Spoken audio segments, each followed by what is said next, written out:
एक पति पत्नी के जोड़े को दो बच्चे हुए, दोनों ही बेटे।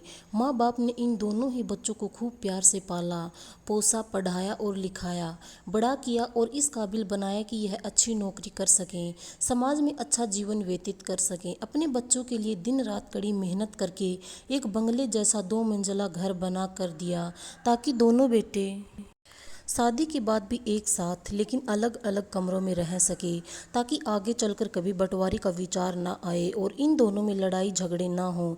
दोनों बेटों को अच्छी नौकरियां लग गई, दोनों की ही शादी हो गई। बड़ा बेटा जो घर के पहले माले पर रहता था, उसको एक बच्चा भी हुआ। पोते का मुंह देखकर दादा दादी बहुत खुश हुए। सब ठीक चल रहा था, लेकिन थोड़े ही दिनों बाद बुढ़े पति की मौत हो गई।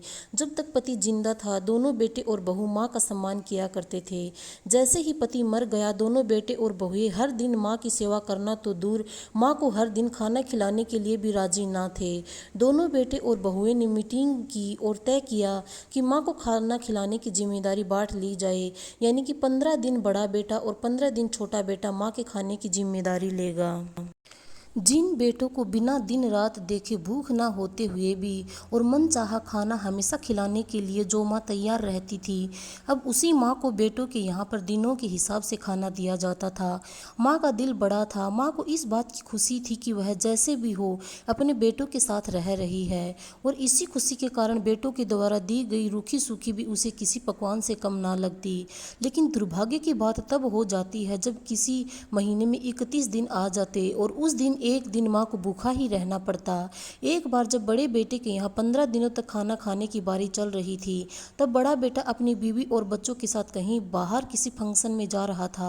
बड़े बहू ने माँ से कहा, माँ जी आज खाना नहीं बनाया, हम बाहर जा रहे हैं, वहीं खाएंगे, आप अपने लिए कुछ पका लेना और खा लेना। बूढ़ी माँ ने कहा, लेकिन बेटा मुझे तो गैस चलाना नहीं आता। बहू ने कहा, तो फिर ऐसा कीजिए कि पास वाले मंदिर में भंडारा लगता है, आप वहीं पर जाकर खा लीजिए, तो आपको गैस चलाने की ज़रूरत ही नहीं पड़ेगी। पास में ही खड़ा बेटा और पोता यह सब सुन रहे थे, लेकिन कोई कुछ ना बोला। बूढ़ी माँ को भूखा ही छोड़ बेटा और बहू फंक्शन में निकल गए। माँ को थोड़ा दुख तो हुआ, लेकिन फिर अपने आप को यह सोचकर मना लिया, ठीक ही तो है, कभी कभी बहू को भी घर के काम से आराम मिलना चाहिए, और भगवान का भंडारा खाने का सौभाग्य किस्मत वालों को ही मिलता है। माँ खुशी खुशी मंदिर में जाकर भंडारा खा आई। कुछ दिन ऐसे ही बीत गए। एक दिन बड़े बेटे को छुट्टी थी। बेटा, बहू और उनका बच्चा अपने घर में साथ में समय बिता रहे थे। माँ बाप छोटे बच्चे को पूछ रहे थे कि वह बड़ा होकर क्या बनना चाहता है और क्या करना चाहता है। छोटे बच्चे ने बड़े ही सरल भाव से माँ बाप को उत्तर देते हुए कहा, वह बड़े होकर वकील बनना चाहता है। उसकी इच्छा इस घर से भी बड़ा एक घर लेने की है, लेकिन वह घर मंदिर के पास होना चाहिए। माँ बाप ने पूछा, घर के पास मंदिर क्यों होना चाहिए?